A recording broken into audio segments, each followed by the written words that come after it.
कारगिल के युद्ध की कहानियां तो आपने बहुत सुनी होंगी, लेकिन क्या आपने सुना है कि कारगिल के युद्ध में एक बार माधुरी दीक्षित को भी इन्वॉल्व कर लिया गया था? क्या पाकिस्तानी रेंजरों ने की डिमांड थी कि माधुरी दीक्षित को हमें दे दो, हम चले जाएंगे। विक्रम बत्रा जब चढ़ाई कर रहे थे, ऊपर जा रहे थे, तो अचानक वायरलेस पर फ़ोन आता है और वो कहते हैं कि माधुरी दीक्षित हमें दे दो, हम चले जाएंगे। ये पाकिस्तानी एक रेंजर था, उसने शेरशाह को आते हुए वायरलेस पर ट्रैक कर लिया था। शेरशाह मतलब विक्रम बत्रा। विक्रम बत्रा का नाम उस ऑपरेशन में शेरशाह था। तो वो कहते हैं कि शेरशाह ऊपर आने की गलती मत करना, वरना मुश्किल में पड़ जाओगे। यह आवाज़ सुनते ही आसपास खड़े सैनिकों और अफसरों का खून खौल जाता है, लेकिन उनका कमांडिंग ऑफिसर शेरशाह यानी विक्रम बत्रा शांत और मुस्कुराते हुए सबको देखते हैं और कहते हैं कि ये साइकोलॉजिकल गेम है जो पाकिस्तानी पर खेल रहा था। चुप्पी को जीत समझकर वो आगे बोलता है, शेरशाह एक काम करो, माधुरी दीक्षित हमें दे दो, हम वापस चले जाएंगे। उसके बाद एक जोरदार हंसी के साथ वो वायरलेस काट देता है। भारतीय सैनिकों में गुस्से की लहर थी, लेकिन कमांडिंग अफसर अभी भी शांत था।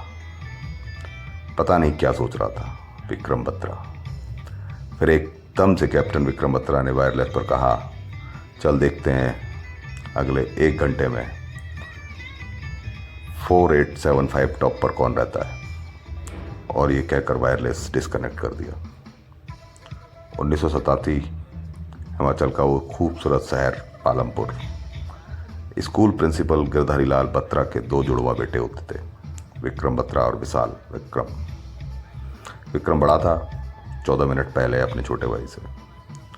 दोनों बच्चों की प्रारंभिक चक उन दोनों को मिला। पड़ोसी के घर टीवी पर यही प्रोग्राम देखने जाया करते थे। विक्रम कुछ अलग थे, शुरू से ही स्पोर्ट्स में ज़बरदस्त थे। कराटे की ग्रीन बेल्ट हासिल की, टेबल टेनिस में भी खेला, एनसीसी और उत्तर भारत के लिए बेस्ट कैडेट का सम्मान उनको मिला। सेना में जाने का जुनून था। 1995 में ग्रेजुएशन करने के बाद सीडीएस दिया। उसी समय उनका चयन हांगकांग की एक रेप्यूटेड मैरीन फायर कंपनी में हो गया था उनका सिलेक्शन, लेकिन मर्चेंट नेवी की नौकरी भी उनके हाथ में थी। हज़ारों रुपए की तनख्वाह और बहुत सारे फ़ायदे उनके हाथ में थे, लेकिन उन्होंने सीडीएस का लेटर हाथ में होने के बाद विक्रम ने सेना को चुना।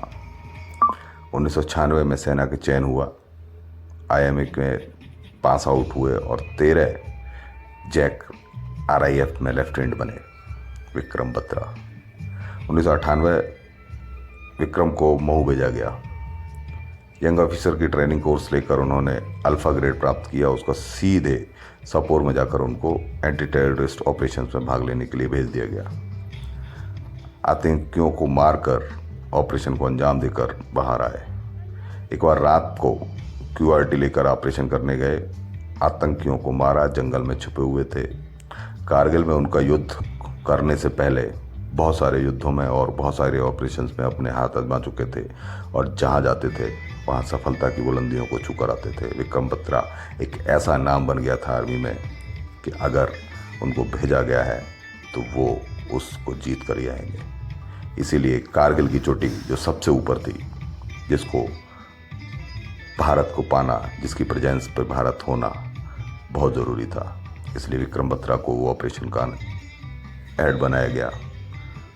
और एक बार यही वाकया जो हम आपको सुनाने वाले हैं वो वहीं का है।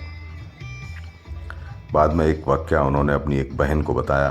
उन्होंने कहा था कि गोली मेरे लिए बनी थी और वो पीछे किसी दूसरे सिपाही को लग गई थी, तो वो पूरा ऑपरेशन उन्होंने एक रात में ख़त्म किया। 1999 विक्रम बेलगांव में थे, कमांडो कोर्स कर रहे थे। जैसे कि उनकी आदत थी कि बेड से कम उनको कुछ नहीं चाहिए। ट्रेनिंग खत्म होकर पालमपुर के लिए निकले ही थे। इस बार होली पर घर जाना था। घर पर छुट्टी मनाई। विक्रम के दोस्तों ने अपने साथ कैफ़े गए, जैसे कि जो एक 24 साल का लड़का जिस तरह से छुट्टी मनाने के लिए अपने घर आता है, लोगों से मिलता है, दोस्ती यारी के साथ जाता है, तो वो सारे हो रहा था। तभी दोस्तों ने बताया कि कश्मीर में कुछ गड़बड़ हो रही है और पाकिस्तान के बीच टीवी पर कुछ खबरें भी आ रही थीं। विक्रम बत्रा निकल लिए और विक्रम बत्रा ने अपना बैग पैक किया और सीधा आर्मी ज्वाइन की। ऑर्डर आ गया था, 1 जून 1999 को रिपोर्ट करना था, क्योंकि कारगिल जाने के ऑर्डर मिल गए थे। उनकी बटालियन की कमान संभाल रहे मेजर वाई के जोशी, जो बाद में लेफ्टिनेंट कर्नल बने, आज लेफ्टिनेंट जनरल हैं, बटालियन को नए ऑर्डर मिले द्रास जाने के लिए। द्रास दुनिया के दूसरा सबसे ठंडा इलाका है, जहाँ रहना बहुत मुश्किल है। 19 जून 1999 विक्रम की बटालियन को पीक 5140 कैप्चर करने का ऑर्डर मिला, जो उन्होंने उसी दिन कर लिया। विक्रम का कोड नेम था शेरशाह और विक्ट्री साइन था ये दिल मांगे मोर, जो पेप्सी का प्रचलित स्लोगन भी था। उन दिनों कैप्टन विक्रम बत्रा के लिए तो एक स्लोगन था और जीत की भूख उनके अंदर थी। उन्हें सर्वोच्च से कम कुछ पसंद नहीं था। 5140 कैप्टन अध्यक्ष वी के मलिक स्वयं फोन कर बधाई दी थी। उन्हें प्रमोशन दे दिया गया और साथ ही उनका नाम महावीर चक्र के लिए भी भेजा गया था। लेकिन ये दिल तो मांगे मोर 19 जून को ऑर्डर मिला और पीक 4875 कैप्चर करने के लिए उसी दिन मार्च कर दिए। माँ बाप को कहा, मैं फिट हूँ, फाइन हूँ, फिक्र मत करना। ये उनकी आखिरी बात थी अपने घर पर। 7 जुलाई 1999 सामने पीक 17,000 फीट की ऊंचाई पर 80 डिग्री की चढ़ाई, जगह जगह बर्फ और धुंध डरावना बना रही थी। ये दुनिया के इतिहास में इतनी ऊंचाई पर ऑपरेशन करने वाला यह सियाचिन का पहला ऑपरेशन था। जब परमवीर विजेता कैप्टन बन्ना सिंह 23,000 फीट पर बना टॉप पर अपनी टीम के साथ कब्जा कर लिए थे, उसके अलावा उसकी ऊंचाई और ऐसे मौसम में कभी लड़ाई नहीं हुई थी। पाकिस्तानी फौजी 16,000 फीट की ऊंचाई पर बंकर बनाकर बैठे थे। बहुत खतरनाक था। पाकिस्तानियों ने वायरलेस इंटरप्ट करके उन्हें पता कर लिया था कि शेरशाह आ रहा है। एक 24 साल का बहादुर लड़का जो शायद हारना नहीं जानता था।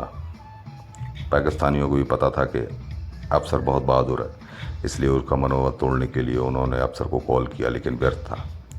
कैप्टन विक्रम बत्रा के आसपास सिर्फ 1 घंटा था पाकिस्तानी अफसर को उसकी हैसियत दिखाने के लिए। वो अपनी टीम के साथ निकल पड़े। ऊपर से मोर्टार, मशीन गन, ग्रेनेड हमलों को झेलते हुए रस्सियों से लटक कर भारी भरकम बंदूक और हौसला लिए भारतीय सेना ऊपर चढ़ रही थी। उसके बाद जो हुआ अप्रत्याशित था। 5 बंकर खुद उड़ाए, न जाने कितने पाकिस्तानियों को शूट किया। आखिर बंकर को उड़ाते हुए उन्होंने कहा, फ्रॉम माधुरी विद लव।